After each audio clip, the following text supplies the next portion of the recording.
اللہ تعالیٰ کی خوشی معلوم کرنے کا ذریعہ۔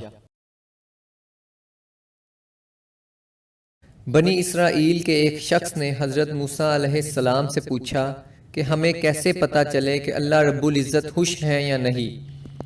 تو حضرت موسیٰ علیہ السلام کوہ طور پر تشریف لے گئے۔ انہوں نے جا کر پوچھا، پروردگار عالم، یہ لوگ پوچھتے ہیں کہ ہمیں یہ کیسے معلوم ہو کہ اللہ رب العزت ہم سے راضی ہیں یا نہیں؟ تو اللہ تعالیٰ نے فرمایا کہ موسیٰ، ان لوگوں سے کہہ دو اگر یہ لوگ اپنے دل میں مجھ سے خوش ہیں تو میں پروردگار ان سے خوش ہوں، اور اگر یہ اپنے دل میں مجھ سے شکایتیں رکھتے ہیں تو میں بھی ان سے ناخوش ہوں۔ کتنی آسان ترتیب بتا دی۔